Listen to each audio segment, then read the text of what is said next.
In February 2024, a Nobel Prize-winning physicist looked at the latest data from the James Webb Space Telescope and made a statement that you rarely hear from someone at that level of the field.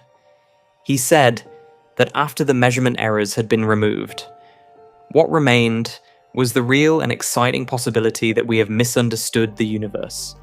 Adam Rees, professor of physics and astronomy at Johns Hopkins University, researcher at the Space Telescope Science Institute in Baltimore.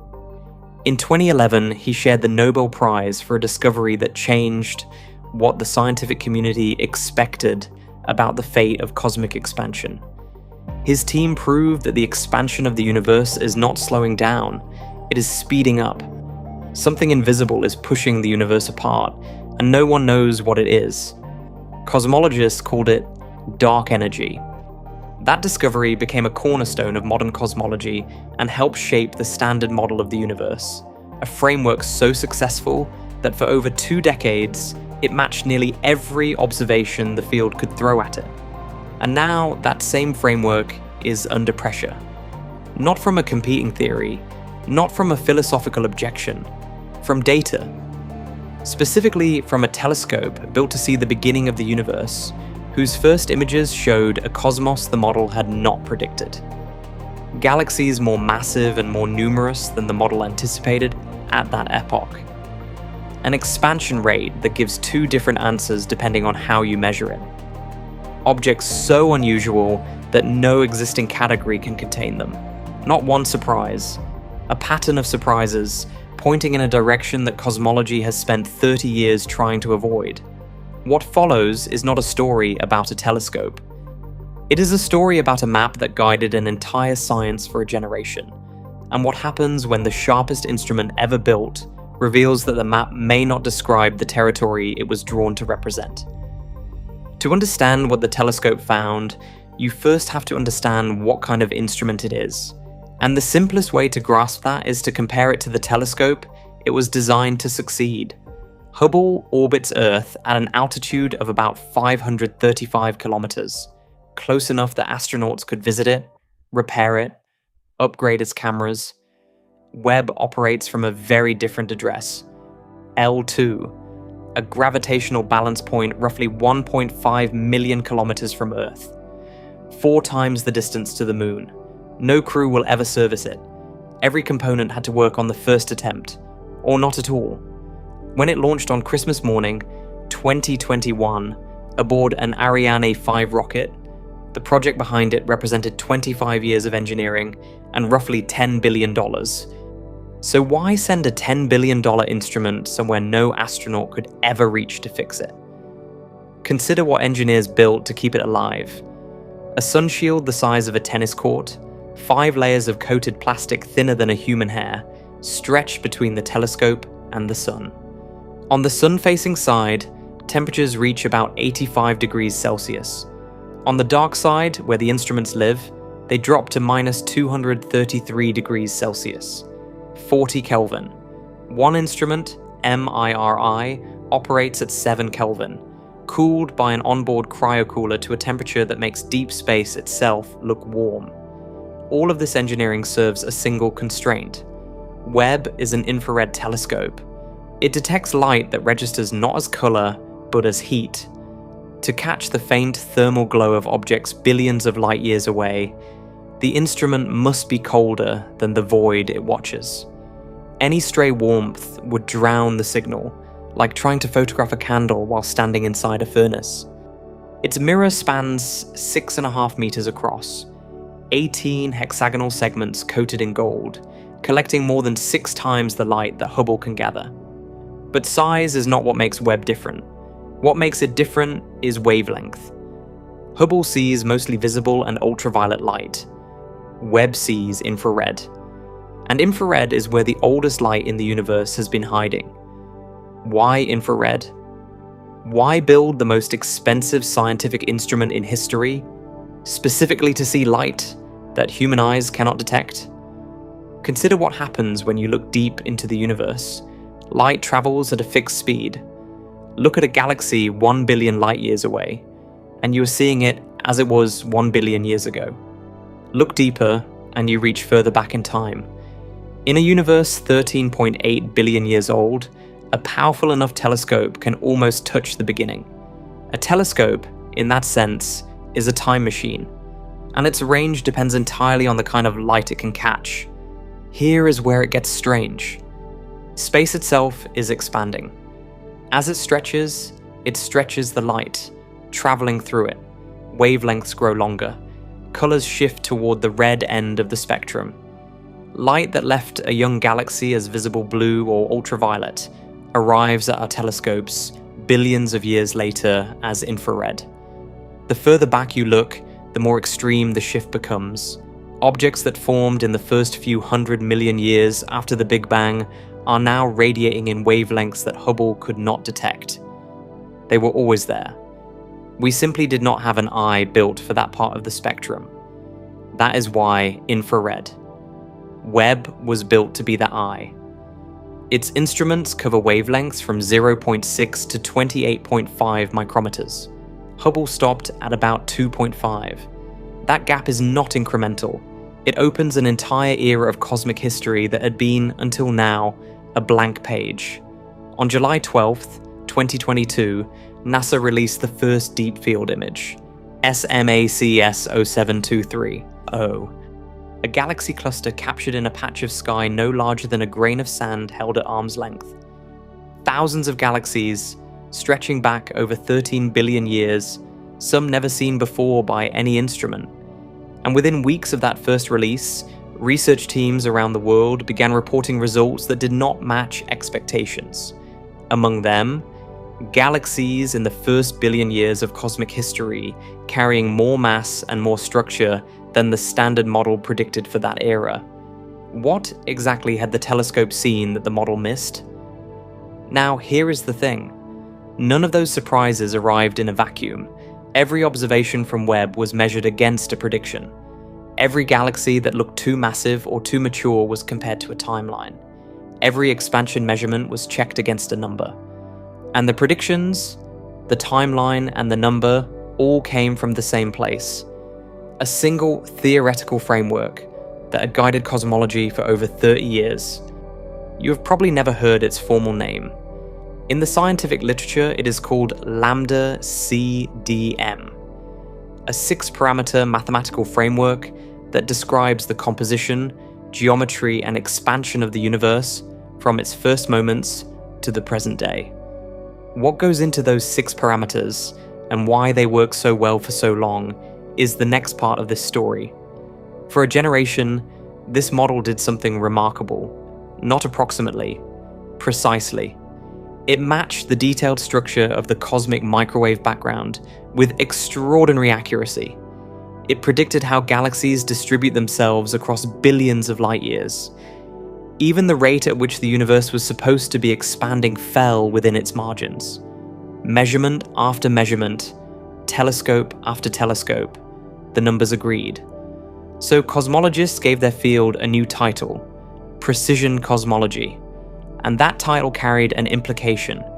Not just that the measurements were precise, that the questions were settled, that the map was finished, that what remained was detail. Nobody expected the details to be a problem. 5%. That is how much of the universe is made of anything you have ever seen, touched, or measured. Every atom, every star, every planet, your own body. All of it fits inside 5% of what exists. Every object ever photographed by every telescope ever built belongs to that sliver. Everything else has only been inferred from the way visible things move. And yet, a model built on those inferences became the most precisely validated framework in the history of science. Here is how. 27% of the universe is cold dark matter, invisible, not directly detected by any instrument, but gravitationally real. Vera Rubin demonstrated this in the 1970s by measuring rotation speeds inside spiral galaxies.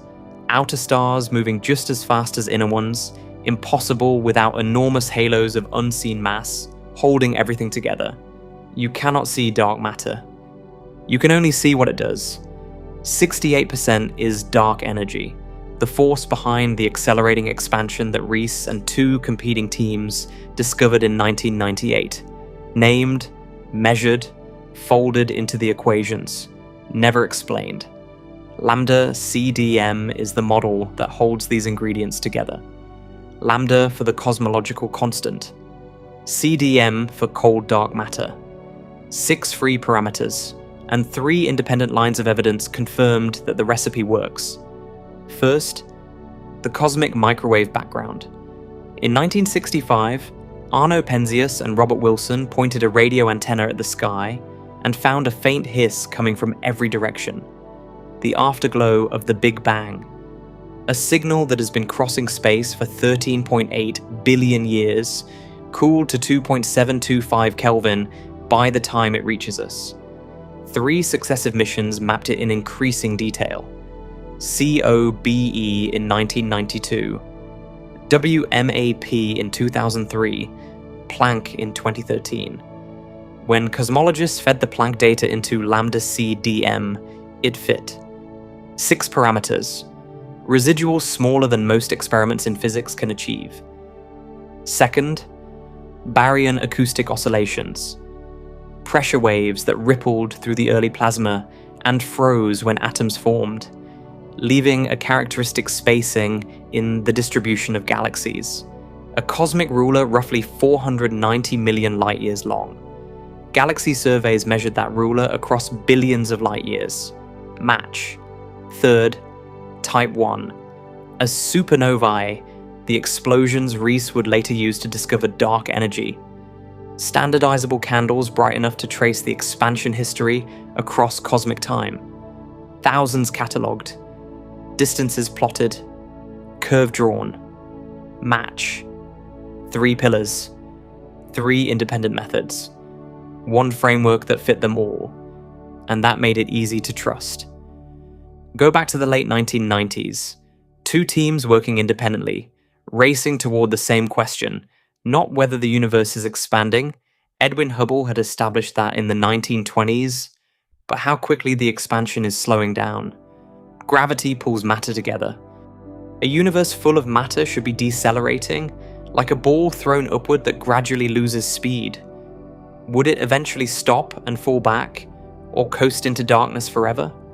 Either way, every physicist assumed the curve was bending downward. Rees led one team, Perlmutter led the other.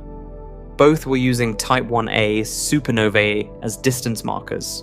Both were measuring how the expansion rate had changed over billions of years, and both expected to find the universe slowing down. They found the opposite. Distant supernovae were dimmer. Galaxies were further away. Expansion was not slowing down, speeding up. Something out there was pushing space-time apart faster than gravity could pull it back together, and neither team had any idea what it was. For the first time since Hubble's original observation, the story of cosmic expansion had reversed. Gravity was supposed to be winning. Instead, something else was.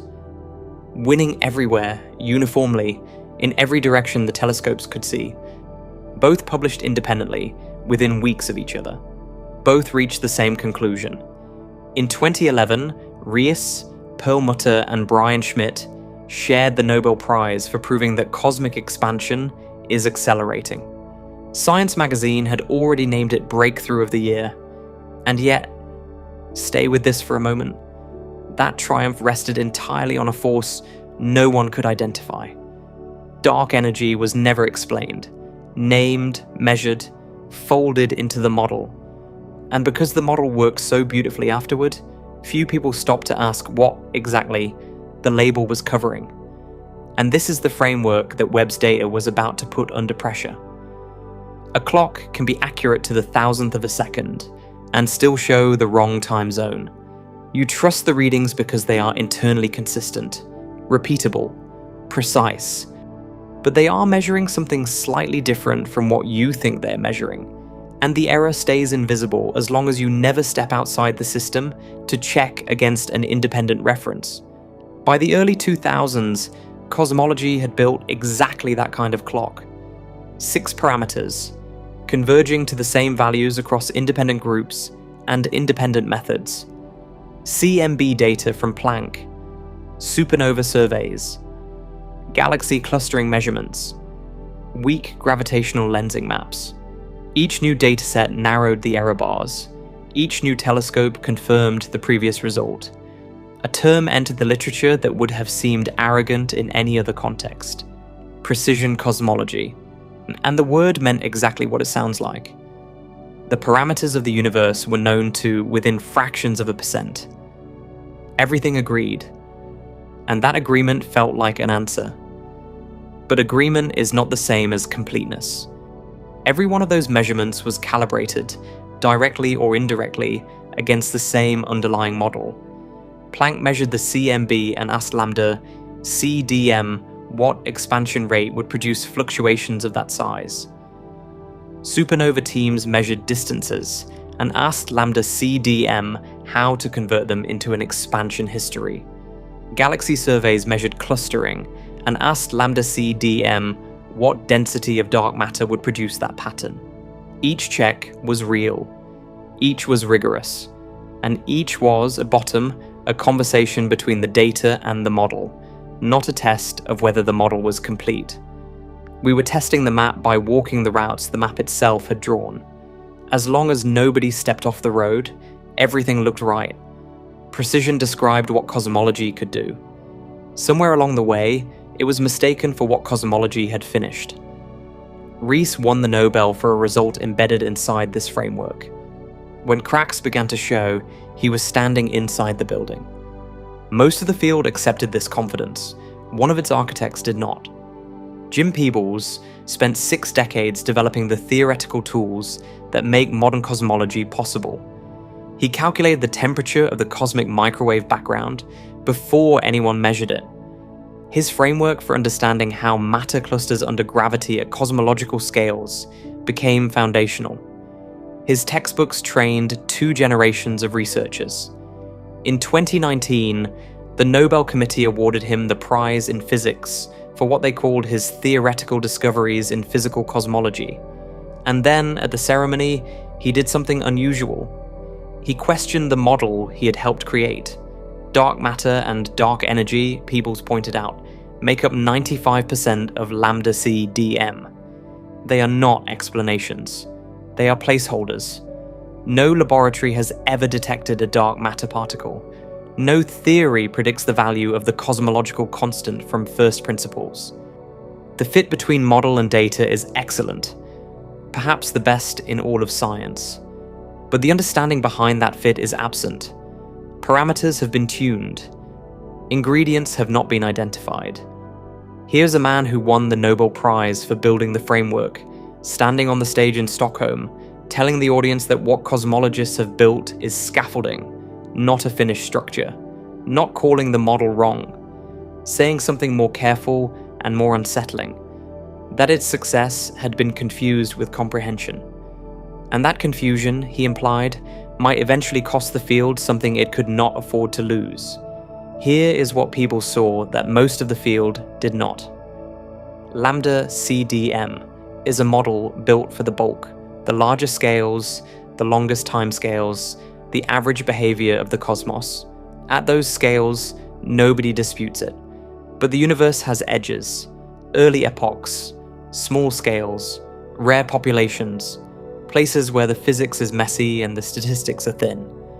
Lambda-CDM was never designed for these places, and until Webb, it had never been tested there in this kind of detail.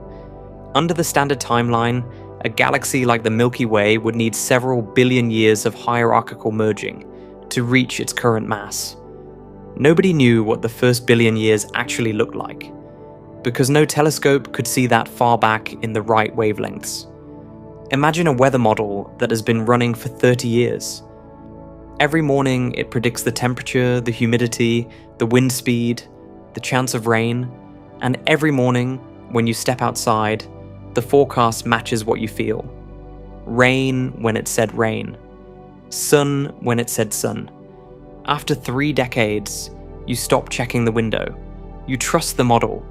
You plan your life around it. Then one morning, the model says clear skies. You step outside and find snow. You shrug it off. Models make errors.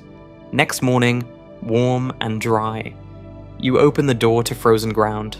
Third morning, calm. You walk into a windstorm. You are no longer looking at a glitch. You are looking at a pattern.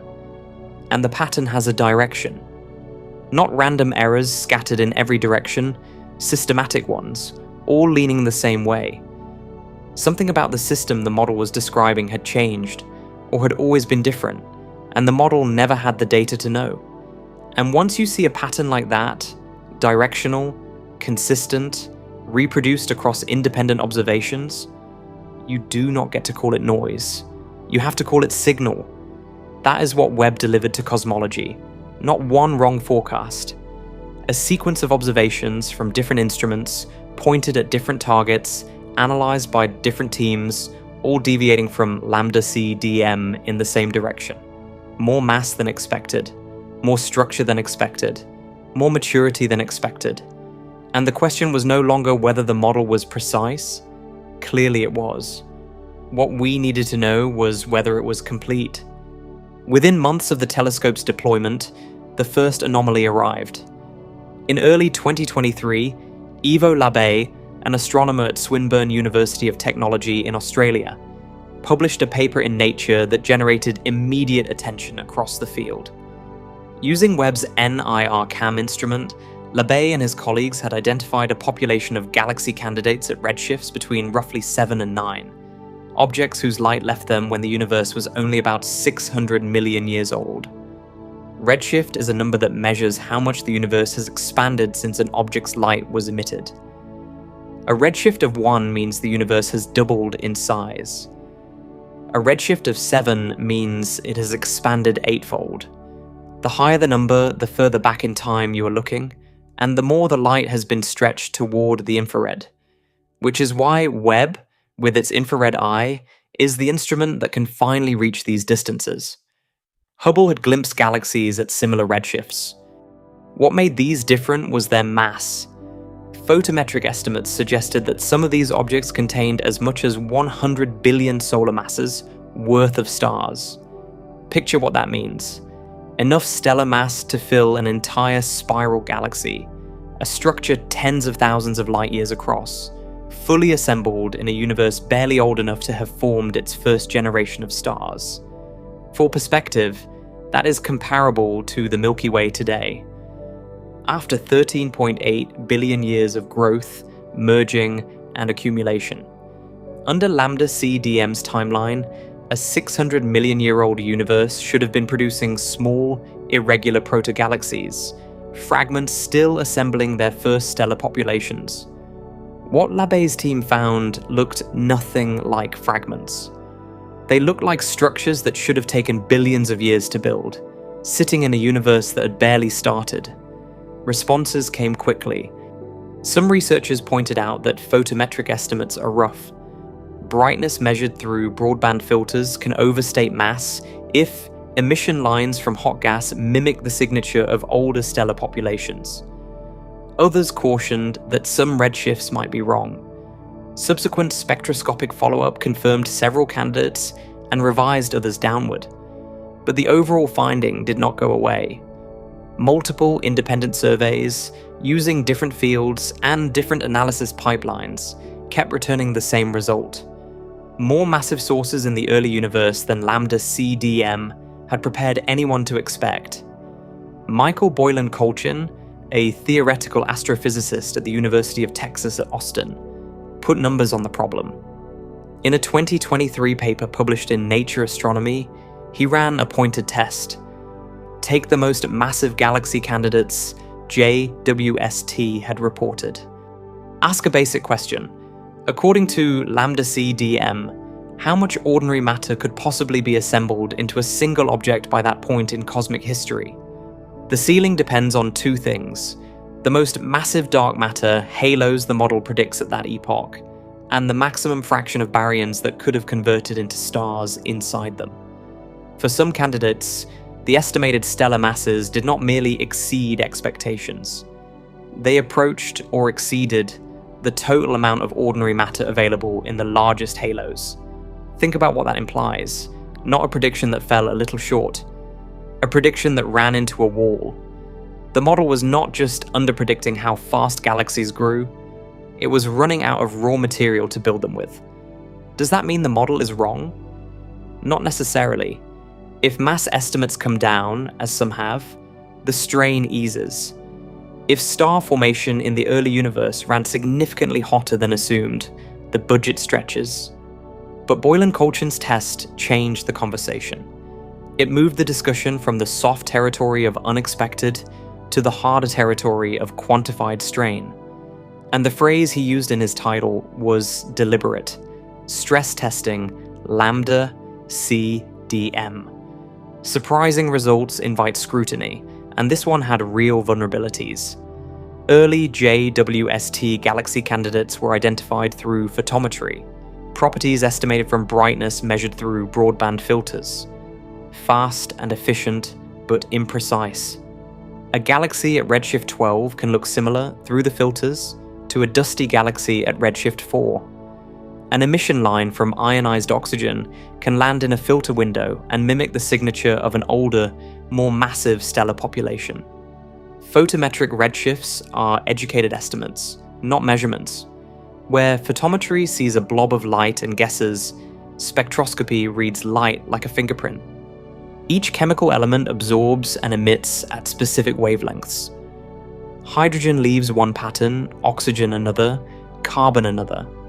By reading those patterns, researchers can determine not just how far away an object is, but what it is made of, how fast it is moving, and whether its light comes from stars, from a black hole, or from something else entirely. If you want to know whether an object is genuinely ancient or merely looks old through the filter, you need a different tool. Spectroscopy is that tool. When Webb's NIR spec instrument splits light into its component wavelengths, it reveals precise redshifts, chemical compositions, and the physical conditions of the emitting gas. Slower, more demanding of telescope time, but far less ambiguous. Over 2023 and 2024, spectroscopic campaigns targeted many of the photometric candidates. What came back made both sides uncomfortable. Some candidates held up, confirmed at high redshifts, with spectral features consistent with massive evolved stellar populations in the first billion years. Others turned out to be lower redshift interlopers, or had their masses revised downward after more careful modelling.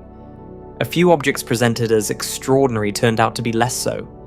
Neither side got a clean win, but the overall pattern did not dissolve. Spectroscopic data confirmed that the early universe contains a population of sources more luminous, more massive, and more structured than the standard timeline anticipated. Not every individual case survives scrutiny. The direction of the evidence as a whole persists.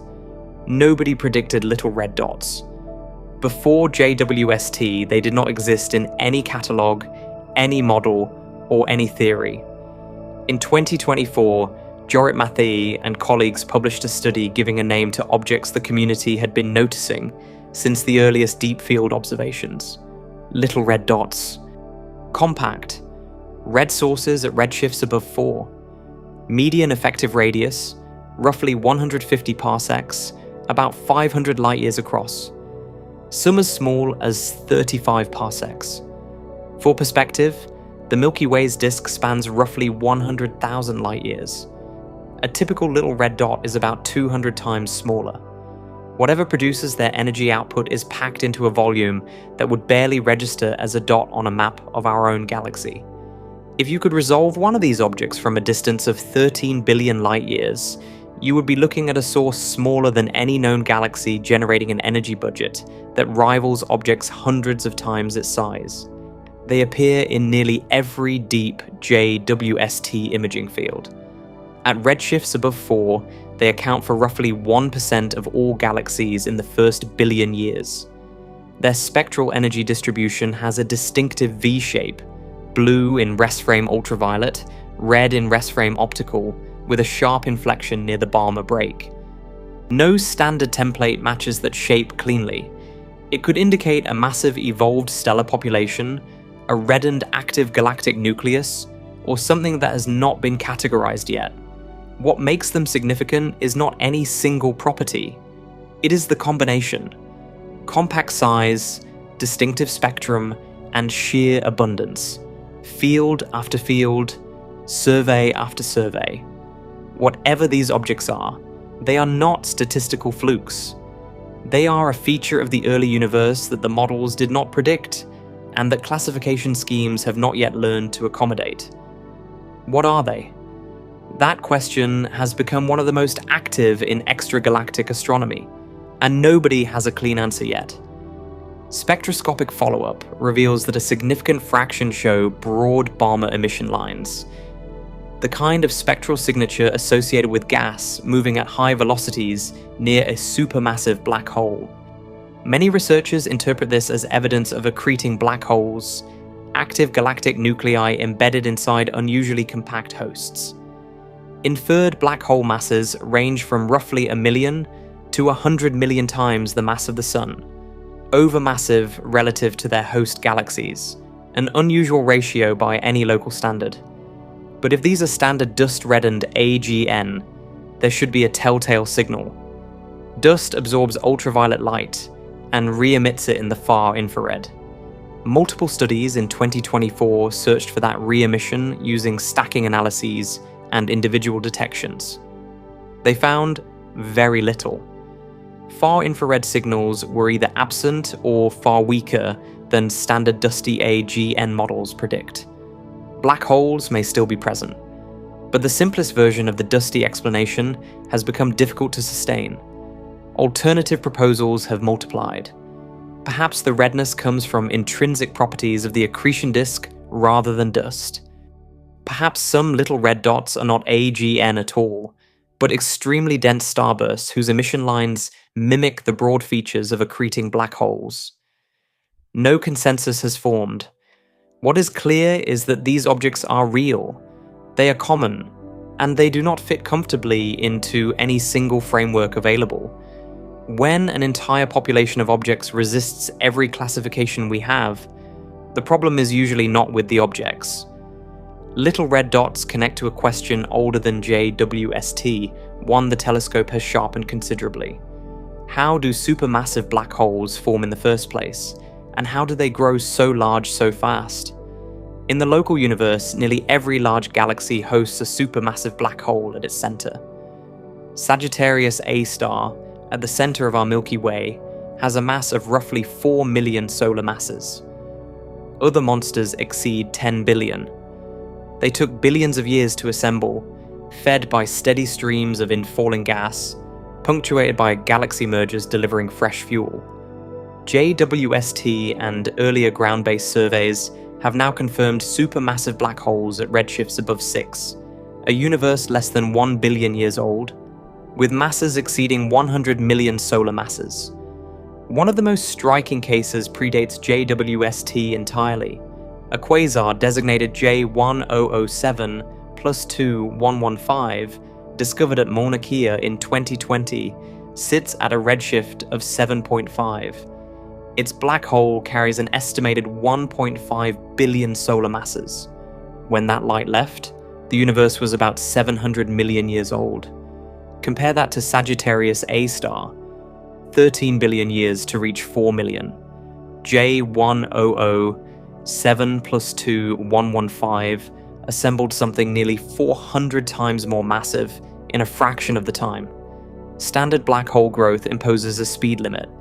As a black hole accretes gas, it radiates energy outward, pushing against infalling material and creating a ceiling known as the Eddington limit. Under that ceiling, a stellar mass seed, the kind a dying star leaves behind, would need far longer than 1 billion years to reach these masses. Theorists have proposed workarounds, seeds that were supermassive from the start, formed by the direct collapse of massive gas clouds, accretion bursts exceeding the Eddington limit, rapid mergers between smaller black holes. Each mechanism is plausible, none has been confirmed as dominant, and all of them require physics or initial conditions that baseline Lambda-CDM does not naturally produce. Pull back and look at what has accumulated across these findings. One set of observations, galaxies at redshifts above 7 with stellar masses that strain the available baryon budget. A second, a previously unknown population of compact red sources whose spectral properties resist every classification available. A third, supermassive black holes assembling in the first billion years at rates that require seed masses or accretion channels outside the standard framework. Different survey programs, different instruments, different research groups, different analysis techniques. Any single finding in isolation could be accommodated. Higher star formation efficiency explains the early galaxies. Novel accretion geometry explains the little red dots. Heavy seeds explain the black holes. Lambda-CDM has room to stretch if only one of these threads is pulling. But they all pull the same way. Earlier assembly, faster growth. The early universe was more productive, more structured than the standard timeline prepared us for. Several threads, in different parts of the fabric, all under tension in the same direction. In statistics, random scatter cancels out over large samples. Systematic deviation does not. And what we are seeing across these observations is systematic. Name this precisely, because precision matters here. What we are looking at is not proof that Lambda-CDM is wrong. Proof would require a competing model that fits all the data better, and none exists. But the mismatch between what the model predicted for the first billion years and what the telescope actually found is becoming harder and harder to dismiss. Not one unanswered question. A chorus of them arriving from different directions, converging on the same gap. Before this becomes a story about collapse, a correction. Because Lambda-CDM has not failed, not in the places where it was designed to work. Planck's measurement of the cosmic microwave background remains one of the most precise agreements between model and data in all of science. 6 parameters, near zero residuals. Baryon acoustic oscillations, that frozen sound wave imprinted in the distribution of galaxies, match the predicted scale across multiple redshift bins, multiple surveys, multiple independent research groups. Large-scale structure, the cosmic web of filaments and voids traced by SDSS and DESI, aligns with Lambda-CDM simulations to a degree that took decades of theoretical work to achieve. And the model predicts that the geometry of the observable universe is flat, not curved. A prediction Planck confirms to within a fraction of a percent. Flat means that parallel lines, extended across billions of light years, never converge and never diverge. On a sphere, they would converge. In a saddle, they would spread apart. In the observable universe, as far as Planck can measure, they stay parallel. These are not small successes. They are the reason Lambda-CDM remains the standard model, and they deserve to be stated plainly. Whatever is going wrong at the edges has not touched the center. So where does that leave us? With a map that guides you perfectly through the city center, but has never been verified at the outskirts. Not a useless map, an incomplete one. So far, every crack we have looked at shares a quality. It could be wrong. Mass estimates might come down, photometric redshifts might be revised, little red dots might turn out to be something ordinary that we simply misidentified. Every single finding in the early universe sits inside a margin of interpretation, and the defenders of the model can, reasonably, argue that the jury is still out. What comes next is different. The next crack is not about interpretation. It is about arithmetic. 2 numbers, both measured with extraordinary care, both published in the most rigorous journals, both claiming to describe the same property of the universe. And they do not agree. No photometric ambiguity, no classification debate, just 2 rulers and a gap. And this disagreement has a history. This is not the first time that number has been contentious. Through the 1970s and 1980s, Alan Sandage at the Carnegie Observatories measured it at roughly 50 kilometers per second per megaparsec. Gérard de Vaucouleurs at the University of Texas measured it near 100. For 30 years, 2 of the most respected observational astronomers on the planet published numbers that could not both be right, and each regarded the other's methods as fundamentally flawed. Conferences turned hostile. Graduate students were advised to choose a side. The field that would later call itself a precision science could not agree on its most basic measurement to within a factor of 2. In 2001, the Hubble Space Telescope Key Project, led by Wendy Friedman, landed at 72 plus or minus 8, splitting the difference, vindicating neither camp entirely, and ending a war that had consumed careers. Better calibrations had resolved it, but the current tension is different. Calibrations have been pushed to their limits, and the numbers still do not agree. Webb was aimed directly at this tension, and what it returned did not make the problem go away.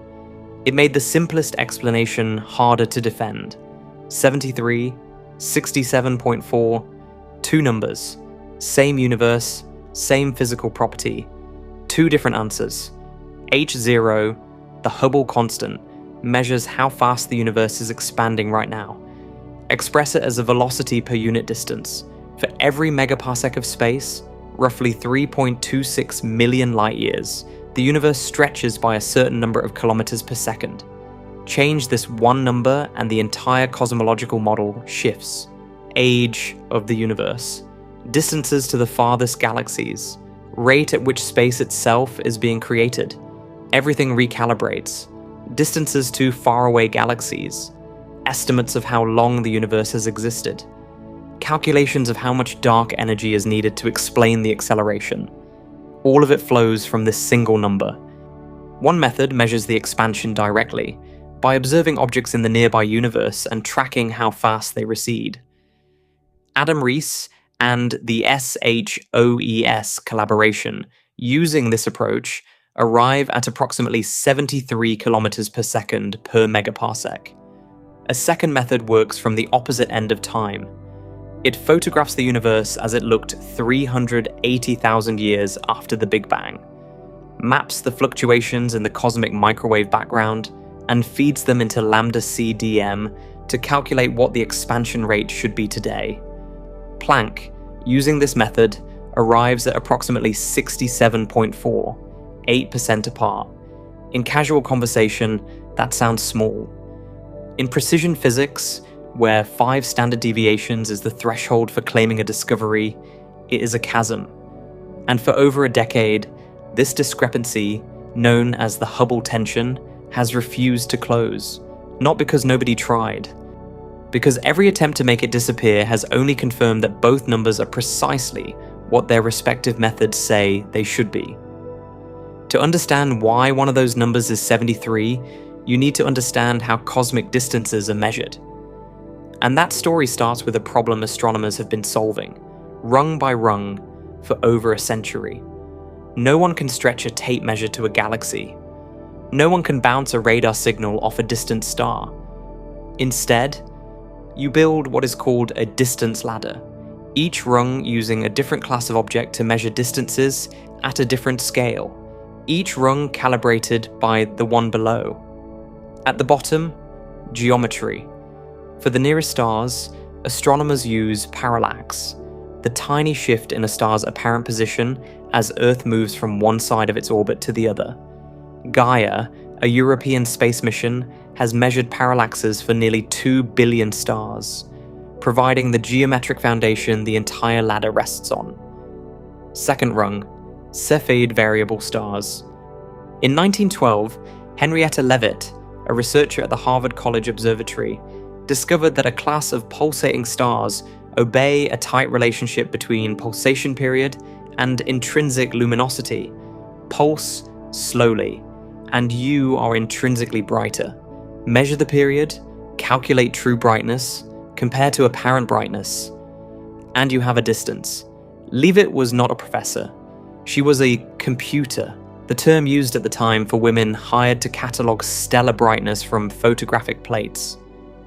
Working from a desk in Cambridge, studying stars in the Magellanic Clouds, she identified the pattern that would become one of the most consequential measurements in the history of astronomy. Cepheids became the standard tool for measuring distances to nearby galaxies and remain central to the ladder today. third rung, Type 1, A supernovae. Bright enough to be seen across billions of light years, standardizable in peak luminosity. Calibrate them against Cepheids in nearby galaxies, then observe them at cosmological distances, and you can trace the expansion history of the universe. Reese and the SHOES project have spent nearly 2 decades refining this ladder. Result: 73. Every rung depends on the one below. If parallaxes are off, Cepheids are off. If Cepheids are off, supernovae are off. Any bias propagates upward and infects the final number. And that vulnerability is exactly why the ladder has been scrutinized so intensely. Every rung a potential crack, and the gap between 73 and 67 driving the field to test each one with unprecedented rigor. Now for the other number. 67.4 does not come from observing the nearby universe at all. It comes from observing the universe as it was 380,000 years after the Big Bang, and then using physics to predict what the expansion rate should be today. Planck's map of the cosmic microwave background is not a simple photograph. It is a record of sound. In the first few 100,000 years, the universe was a hot, dense plasma. Pressure waves rippled through it, compressing and rarefying the gas. When the cosmos cooled enough for atoms to form, the plasma went transparent. Waves froze in place. Their imprint survives in the CMB as tiny temperature fluctuations, hotter where gas was compressed, cooler where it was rarefied.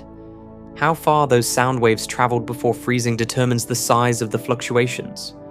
That distance, the sound horizon, acts as a cosmic ruler baked into the structure of the early universe.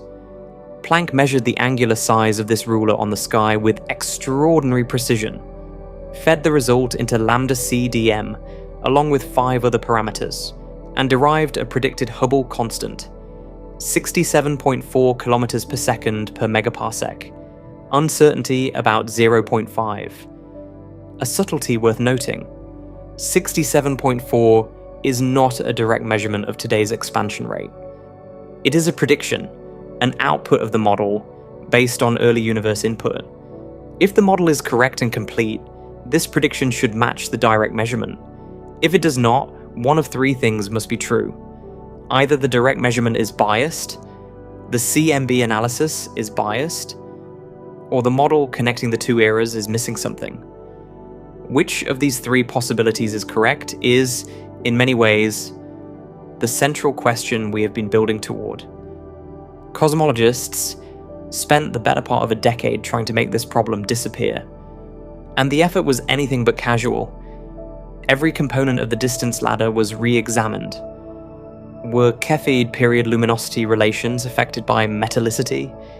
Teams tested different chemical compositions, no significant bias. Were Type 1a supernovae truly standard candles, or did their luminosity depend on the age or environment of the host galaxy? Multiple studies reclassified supernovae by host properties. Tension remained. Were Gaia's parallaxes reliable at the precision required? Independent checks using detached eclipsing binaries in the Large Magellanic Cloud confirmed the geometric anchor. So where was the error hiding? Year after year, the same pattern. Wherever researchers looked for the error, they found precision instead. Not the kind of precision that reassures, the kind that unsettles, because it means the discrepancy is not going away. On the CMB side, Planck data was reanalyzed with different foreground models, different sky masks, different likelihood codes. Other CMB experiments.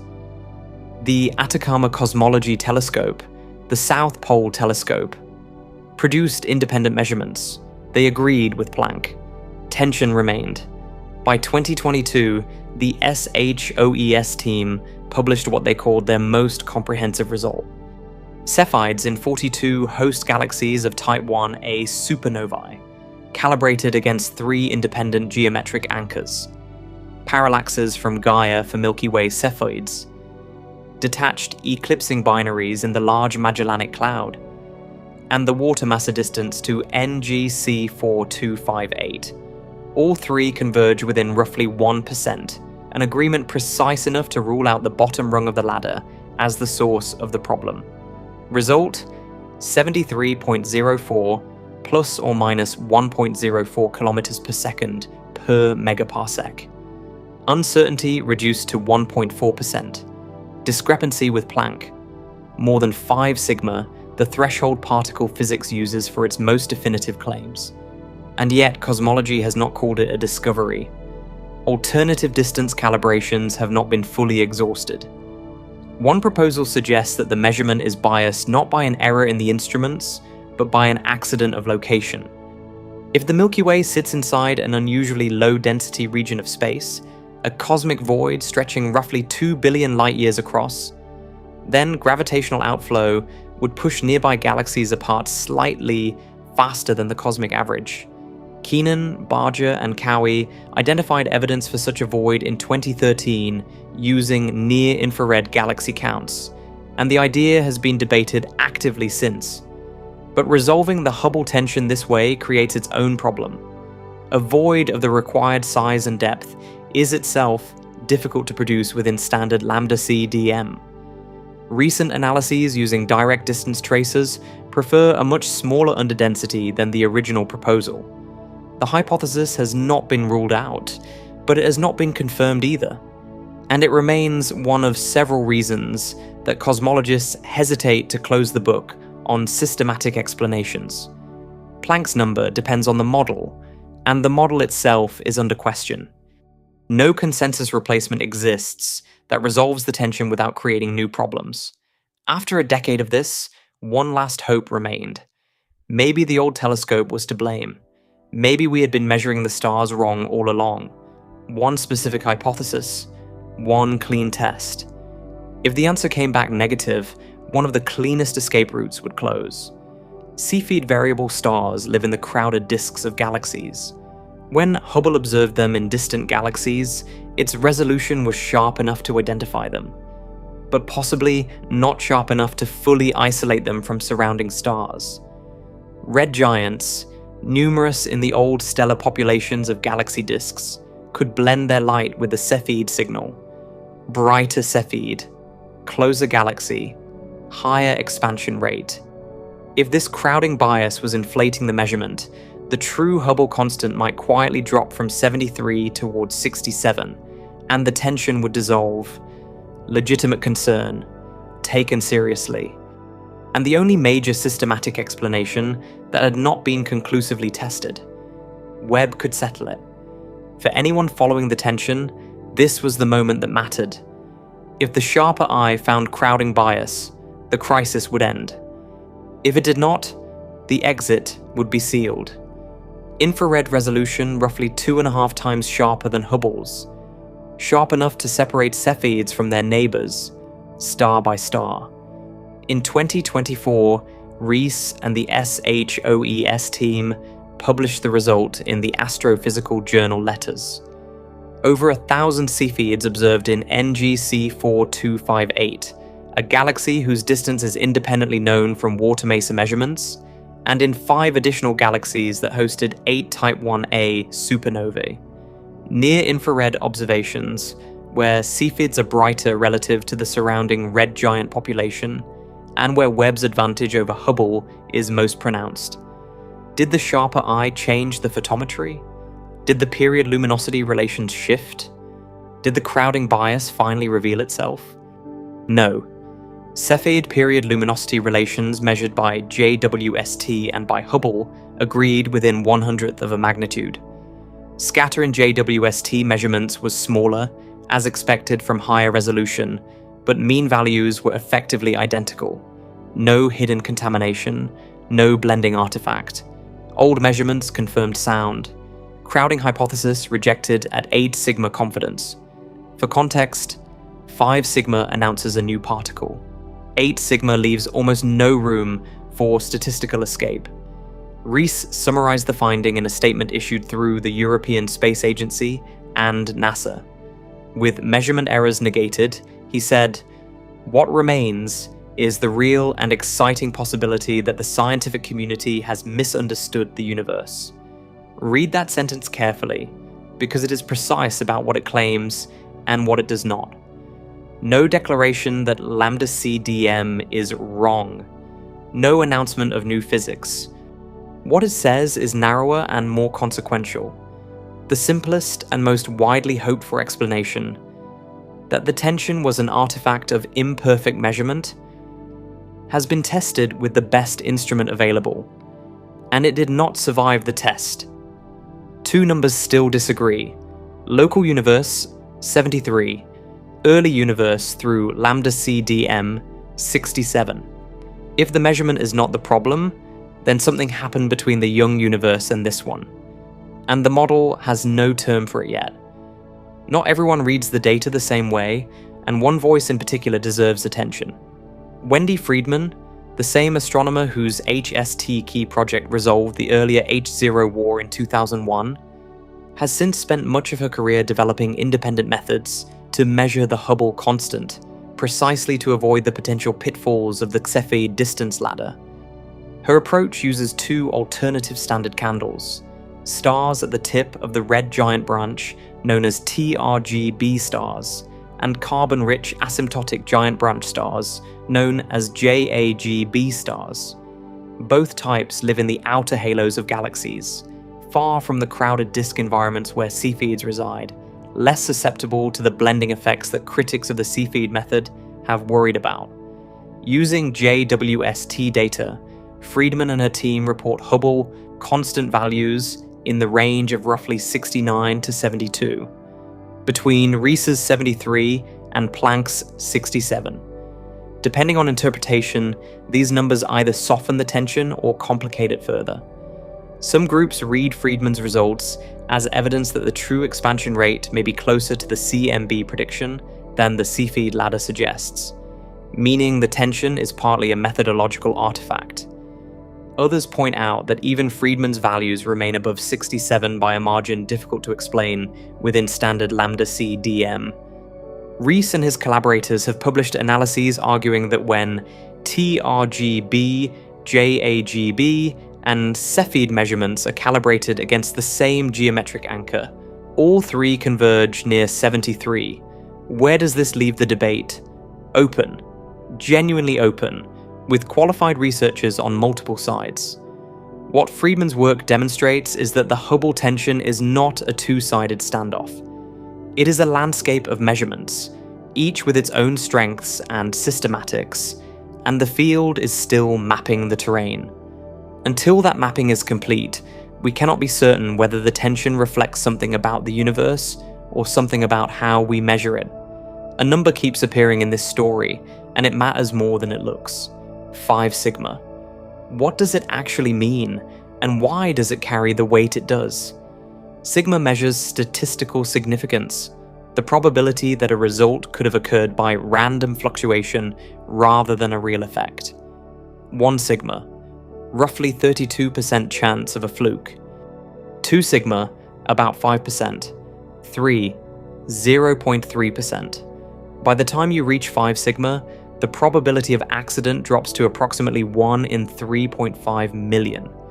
To put that in perspective, you're more likely to be struck by lightning twice in the same year than to see a 5 sigma result emerge from pure noise. Particle physics adopted 5 sigma as the threshold separating hints from discoveries. When Atlas and CMS at CERN announced the Higgs boson in July 2012, the result stood at 5 sigma. When LIGO confirmed the first direct detection of gravitational waves in February 2016, significance was 5.1 sigma. In both cases, 5 sigma was the line where the community stopped debating whether the signal was real. Hubble tension exceeds 5 sigma.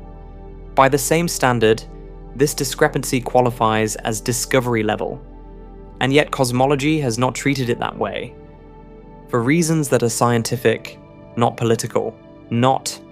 Unresolved systematics, including Friedman's alternative calibrations, still leave room for the tension to soften. Planck's 67.4 depends on the model, and the model is exactly what is under question. No consensus replacement resolves the tension without generating new problems. But the statistical threshold has been crossed. Whether the tension is real in a statistical sense is no longer the question. What it means in a physical sense, that is still open. What if neither measurement is wrong? Local distance ladder, tested at every rung. Geometric parallaxes confirmed by independent methods. Cepheids observed by JWST at a resolution that rules out the most likely source of bias. Supernovae cross-checked against alternative indicators. Result holds at 73. CMB analysis, validated by multiple experiments, reprocessed with different assumptions, checked against independent datasets. Planck value of 67.4 robust, within the framework of Lambda-CDM. If both are correct, the tension is not an error. It is information. Something happens between the era of the CMB, 380,000 years after the Big Bang, and the present-day universe that Lambda-CDM does not account for. Some process, some ingredient, some physical mechanism that alters the relationship between early expansion and late expansion in a way the model cannot reproduce. What does that mean for us? It means the model is incomplete. Not wrong in the sense that its equations are flawed. Incomplete in the sense that it is missing a term. 6 parameters fit the early universe beautifully. They fit the late universe beautifully. But use the early fit to predict the late universe, and the prediction lands 8% below reality. Something is happening in the gap between those two eras. Something the model does not yet have a name for, a term for, or an equation for. We can see the shadow it casts on the numbers. We cannot see its shape. And the space between 73 and 67 is where this unknown lives. Among the proposals for what might fill that gap, one has drawn more attention than most, though it remains far from established. Early dark energy. In standard Lambda-CDM, dark energy is a cosmological constant, same energy density everywhere, at every time, dominant today but negligible in the early epochs. This proposal modifies the picture by introducing a brief, temporary surge of extra energy in the first 100,000 years or so, after the Big Bang. Why does that help? Because the surge slightly increases the expansion rate during the era when CMB sound waves were still propagating. Faster expansion means the waves travel a shorter distance before freezing. Shorter sound horizon means the cosmic ruler Planck uses to infer H0 gets smaller. Smaller ruler, reanalyzed through the modified model, shifts the predicted Hubble constant upward, closer to 73. Tension eases, but the fix is not clean. Early dark energy models that resolve the Hubble tension tend to create friction with other datasets. Fit to the CMB power spectrum at small angular scales worsens. Predicted clustering of matter can conflict with measurements from galaxy surveys and weak lensing. Solve one problem, introduce pressure elsewhere. And early dark energy is only one entry on a longer list: decaying dark matter. Interactions between dark matter and dark energy. Extra relativistic particles in the early universe. Modifications to the theory of gravity. Each proposal addresses part of the picture. None addresses all of it. The problem has been well defined. The solution has not. And that gap between a question we can now state precisely and an answer no one can yet provide is where cosmology currently stands. 2 families of cracks, 2 different kinds of stress on the same model. Observational. The early universe, as seen through JWST, contains structures that formed faster, grew larger, and assembled more mass than the standard timeline predicted. Evidence is real. Interpretation still being refined. Quantitative. 2 high-precision measurements of the expansion rate disagree at a level that, in any other branch of physics, would be treated as a discovery. Most straightforward systematic explanation, tested by JWST and rejected at 8 sigma. What remains is not a measurement problem. These two families target different predictions, use different data, operate at different redshifts, but they converge on a single implication. The model that has guided cosmology for 30 years may be missing something. Not noise level, not an edge case someone can wave away. Something that shapes how fast the universe builds structure in its first billion years, and something that alters how the expansion rate connects the early universe to the present. Webb did not create these tensions. Early universe anomalies existed before the telescope had a name. Hubble tension was growing before the telescope left the ground. What Webb did was sharpen the image of the cracks and close the door on the easiest explanations for why they might not be real. We are left with cracks that are confirmed, measurements that are sound, and a model that cannot explain why they disagree. And that leaves us with a question the data alone cannot answer. Not whether the cracks exist, they do. But what it means to trust a model, what it means for a model to work, and whether working is the same as being true. The honest answer may be that we do not know, and that not knowing, after 30 years of apparent certainty, is itself a kind of discovery. While Hubble tension has dominated the conversation, another result has been accumulating quietly in the background. It targets a different assumption within Lambda-CDM, and it comes from a different instrument entirely. DESI, the Dark Energy Spectroscopic Instrument, is a ground-based facility mounted on the Mail telescope at Kitt Peak National Observatory in Arizona.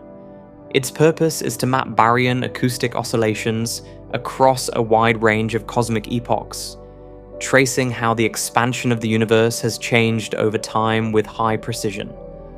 In 2024 and 2025, the DESI collaboration published results that raised a question about one of the model's foundational assumptions. Under standard Lambda-CDM, the cosmological constant is exactly that: constant. Dark energy has the same energy density everywhere, at every time. Its equation of state parameter, designated W, is fixed at -1. For 2 decades, that assumption was consistent with all available data.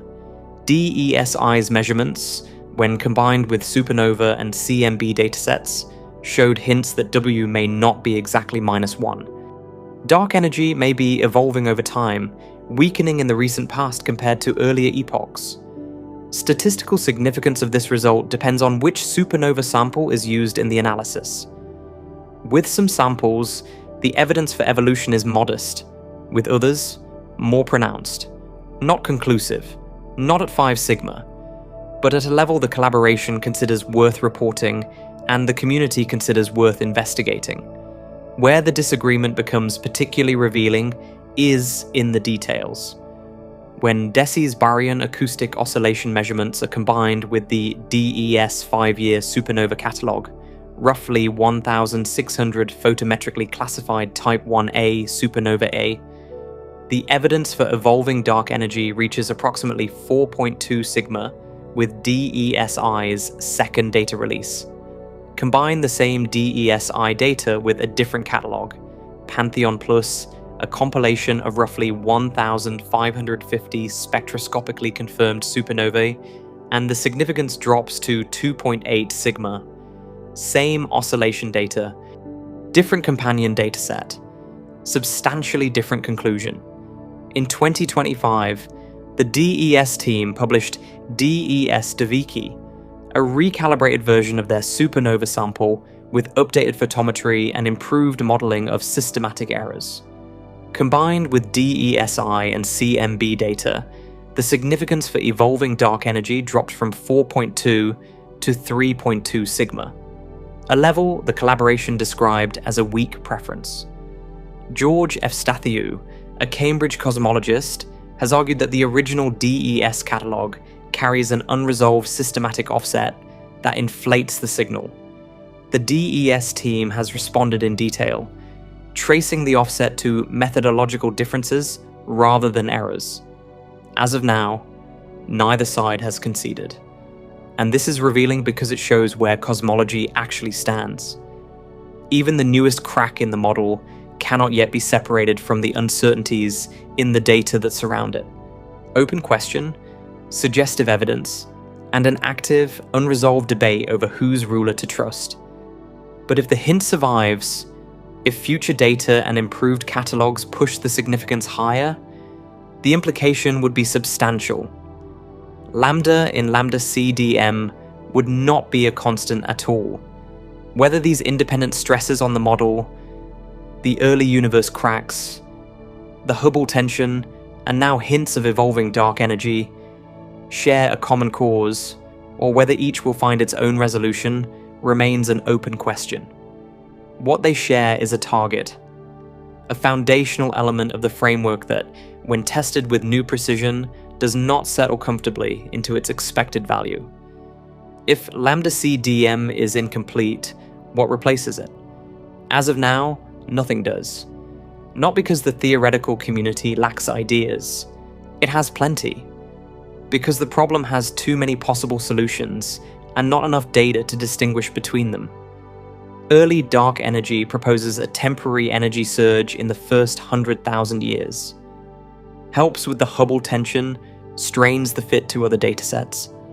Modified gravity theories, of which Mordechai Milgram's MOND framework from 1983 is the most well-known, attempt to replace dark matter by altering the laws of gravity at large scales. Partial success at galactic level. Struggles with the cosmic microwave background and galaxy clustering at cosmological scales. Decaying dark matter models suggest that dark matter particles slowly convert into lighter particles or radiation over cosmic time, subtly altering the expansion history. Interacting dark sector models allow dark matter and dark energy to exchange energy in ways standard Lambda-CDM forbids. Each addresses one aspect of the observed tensions. None handles all of them simultaneously without introducing new problems elsewhere. The field is in a position that is familiar but uncomfortable. Knowing the current model is insufficient in specific, well-identified places, while lacking a replacement that demonstrably does better across the full range of observations. If that sounds like an impasse, it is worth remembering that we have been here before. Newtonian gravity worked for over 2 centuries before general relativity replaced it, and the transition was driven not by a catastrophic failure, but by a handful of small, persistent anomalies. The precession of Mercury's orbit among them. The texture of the current moment in cosmology is similar. Small anomalies, specific anomalies, persistent ones, and a framework that still works brilliantly in the places where it was designed to work, while failing quietly at the edges no one could previously see. And there is one implication of evolving dark energy that reaches beyond the technical debate. Under standard Lambda-CDM, the cosmological constant is permanent. Dark energy drives expansion at the same rate forever, and the universe stretches into an increasingly cold, dilute, silent future, sometimes called the Big Freeze. If dark energy turns out to be changing over time, that forecast reopens. Not necessarily towards something more dramatic, not necessarily towards something gentler, simply towards something we cannot yet predict.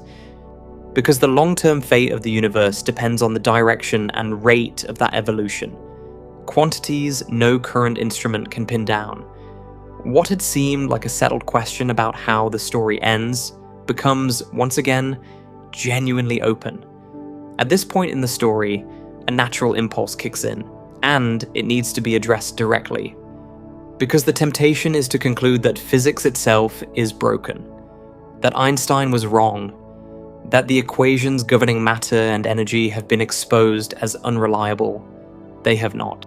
General relativity, published in 1915, has been tested to extraordinary precision. The bending of light around massive objects, confirmed by gravitational lensing across thousands of galaxy clusters. Gravitational waves, confirmed by LIGO and Virgo. The way clocks run in gravitational fields, corrected daily by the GPS satellites orbiting your phone. Quantum mechanics predicts the magnetic moment of the electron to 12 decimal places. Particle physics predicted where the Higgs boson would appear decades before CERN found it there. These frameworks are not in question. Not from JWST, not from the Hubble tension, not from anything we have discussed. What is in question is the cosmological recipe built on top of them. Lambda-CDM uses the physics correctly. Nobody disputes the equations. But it may not contain all the ingredients. General relativity is the oven. Quantum mechanics is the thermometer. Lambda-CDM is the recipe. A specific combination of ingredients and proportions, calibrated against a specific set of observations. And the question being raised is not whether the oven works. It is whether the recipe is missing a spice, or whether the proportions need adjusting. Different problem, different kind of answer required. Embedded in this crisis is a question that reaches beyond the specific numbers and the specific models. It is a question about the relationship between a scientific model and the reality it describes. When a model fits the data, what exactly has been demonstrated? Intuition says, the model has captured something true about the world. Fit feels like confirmation. And if predictions match observations across multiple independent tests, the conclusion seems obvious.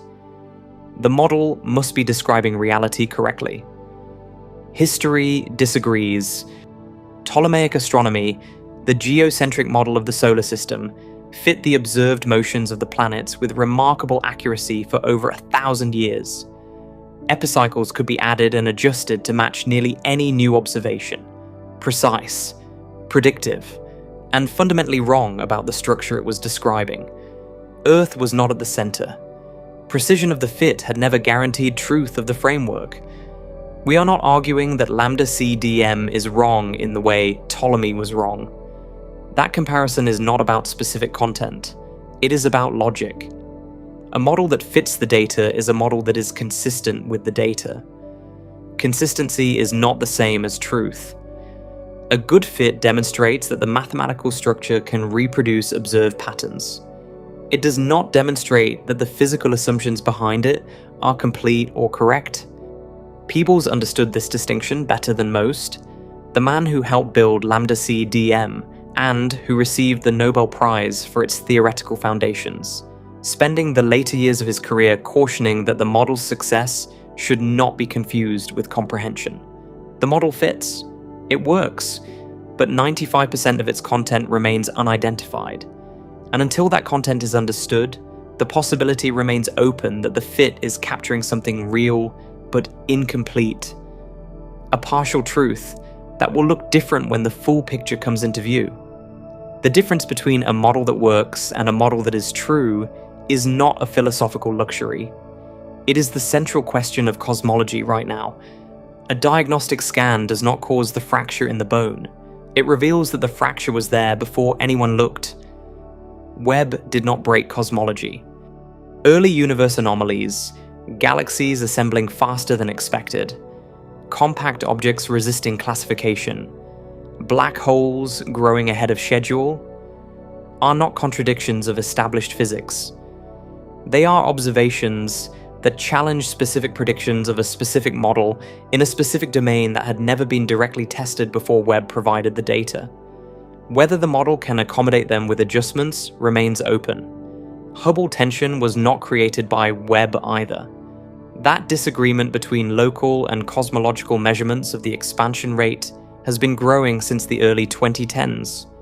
What Webb did was test the leading systematic explanation, Cepheid crowding, and find no evidence for it. Webb did not discover the crack. It removed the most commonly cited reason to believe the crack was not real.